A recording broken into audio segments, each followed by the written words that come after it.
is up, baby? It's your boy. It's your host, Danny Donx. Donxboyzfishing, baby. A little tutorial here real quick on this little winter fishing that we're about to establish and go on this mission one day real quick soon. But I wanted to share about a rig that is, I don't hear a lot of people speak about it in my area. I don't know why they don't use it. I know everybody's into the now fishing and all, but this is a rig that, believe it or not, ladies and gentlemen, can get it done. It's a simple rig that you have these type of baits or this type of gear in your tackle box. You know you have it, and you can create a fly rig. So what I did, I just have a nice little clean line, no leader. All right, I just got that on my 6'6" little jawbone, 20-buck reel. Rod, and I got that. But that reel is my Shimano Nexium 1000, baby. That has caught me some nice little trout and some panfish. And we're gonna go ahead and set up a rig here real quick. Now, what the rig I'm setting up is, of course, like I just said, the float and fly. Okay, now everybody has their own version of the correct float and fly: stopper, bead, bobber, a small fly if you're a fly fisherman. I am not a fly fisherman. Okay, do I do panfish? I do, panfish, trout, and power fish for bass. Yes, I do. I have catfish. It's not my favorite thing to do, but I have. Okay, so my version. Okay, it's kind of simple. Now, I do have a lot of these right here, which are my bobber stops, which I got a dime a dozen. Okay, which I love them. I use them a lot. That's why I have so many. Okay, I do use them.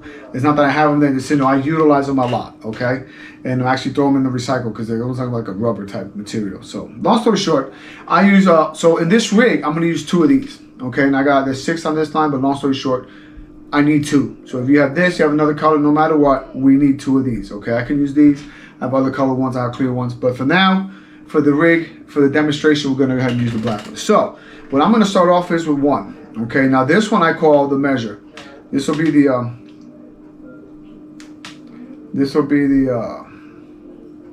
hold on, one was getting messed up. This is what's gonna measure my depth. Okay, I don't use a, look how much liters in there. Boom, and you're gone. You're in already, okay? So this right here is gonna measure my depth, all right? This is what I'm gonna line back and forth, okay, back and forth. My bobber of slip, you know what I'm saying? We're gonna do a slip ball bobber version. I'm gonna allow it to where I go 3, 4, 5, 6, 7, 8, as deep as I wanna go, okay? Depending where I'm fishing. I'm fishing creek. I know the creeks I fish. If it's not an uncommon creek, I'll start low and then work my way out, work my way down. I'm saying deeper, you know what I mean? So, but if I know the areas I'm fishing, I'm gonna go right to that depth or to a certain depth where I wanna start at, and then I'll work my way up. But long story short, this first bobber stop right here is for the depth, all right? We're gonna push that up. Next, you pick the floats that you like, your floats. I use a lot of versions. If I wasn't using the slip bob version, I got my trout mat, my little T-mag floats. But for this right here, I'm gonna use what I use for slip bobbing, and that's a throw float. A throw, I love it. Made out of balsa wood, which is, it's actual wood, but it's so light. It feels like plastic, and it isn't. This is actual wood. So light. Throw does a great job on the indicators. You got the yellow and the red for day and night. I guess day and night, whichever version you want to see it. It floats wonderfully. I enjoy them. They have different sizes. These right here, I use a lot, believe it or not, for my trout fishing or my creek fishing when I go out. But long story short, we're gonna go ahead and tie that through. It just slides right through. This is I know this is the only way I know how to do it. All right. Well, we're still pushing it through. Yeah, we're still going through. We're still going through. There it is. It came out the other side. Wham. So right there. Again, when I set my depth, that's what I'm gonna cast it, and my bait's gonna come down, whoop, until that stands up. Okay. Now I could tie my bait or my fly rig down at the bottom, and then just let this hit right there, and then when I cast it, it'll slide down. But that's not the case. I told you I was using 2 slip bobbers. Reason why I like to keep that from hitting my knot. I could use a bead. Yes, I could, but I don't, because I don't want my bead sliding all over the place. So I'm just gonna go ahead and put another little bobber stop in there. Okay, you see I got just a little bit of line. Boom, and it's it. All right. Now I'll use that just to save, believe it or not, I'll use that just. Okay, you see? So I got 2 right there. And then if I want to just hold it on a certain length, I'll just hold it, but I'm not. I'm going to let it slide down. This, what I'll do is once I tie my rig, or tie my little fly, this is what I'm using as a fly. It's a little jig head, a little, I guess a hair jig if you want to call it. They call it a Popeye jig, all right? I'll use that. A lot of people use that version of float and fly because why? It'll sink. It's not that heavy. It's light, but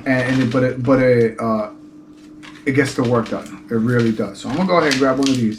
I'm gonna grab it in this chartreuse, okay? And it's a chartreuse and black. Oh, it's not littered. No. I'm in my house. No, I'm in my house. I'm in my own apartment. This is my little studio. Believe it or not, my studio is right next to my kitchen. So here we go. All right, that's all it is. Little hair, little Popeye jig. Okay, check that out.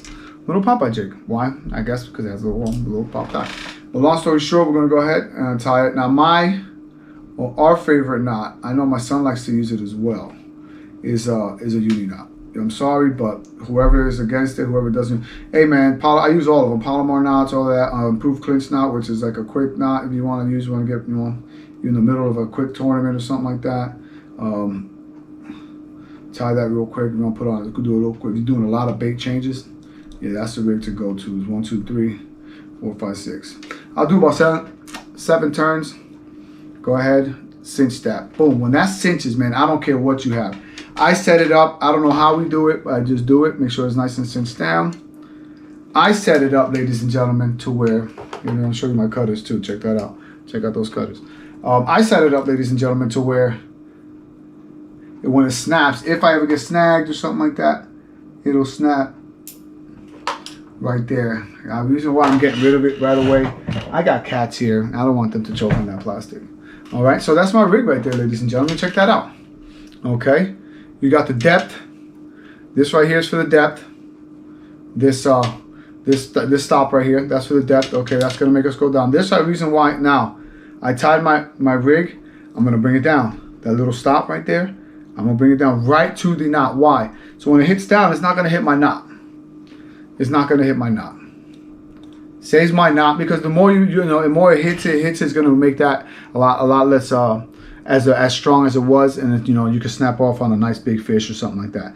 So this right here is my version of the float and fly. Again, set up 7, 8 feet. You're gonna cast out there. If you cast it out good enough, give it a little slack, let it slide, let it go till you hit your depth. Boom, pop back that spool, and then again, depending if you're fishing in the winter, be a little patient, work it back a little bit, let this fly go back down. Again, it doesn't have that much weight, so you're gonna give it a second. All right, and that right there, that, believe it or not, again, is going to save that knot. It really is. It's going to save its life. So, or I could actually, believe it or not, if I want to keep it away from that, I could just bring it up there, right there, and it's not going to bother anybody. And again, I could put it in my depth, 7, 8 feet, 6, 5, depending on where I want to fish.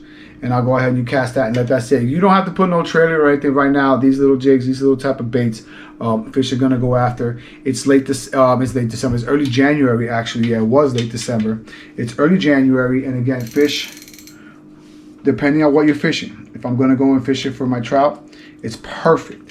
If I'm going to go panfish right now at a lake, beautiful. Okay, why? Because be patient, right? Especially find structure, find logs. Especially if you have floating logs, you got a nice little sized lake or a big, if it's not frozen over, go ahead and cast in. Believe it or not, fish do eat. They don't eat as much, but they do eat. So again, I hope you like that little tutorial about my version of the float and fly. Please, dog, keep checking us out. Keep supporting the channel. Keep showing us love. We did not forget anybody. We are here, and I'm glad to be back with all of y'all. So again, watch out for my new paranormal stuff coming out on this channel. Please, you're going to enjoy it. It's just a lot of work. It's a lot involved. We're going to get more investigation out. It's been very cold out here, but that's just a passion of my life that it's real. I've experienced it, and now I want to share it with y'all. So again, thank you again for watching the tutorial, hanging out with your host and your boy, Denny Donx. And man, I never get tired of saying this because I mean it. And I hope y'all do it. Do what you love, son. Especially when everyone is watching.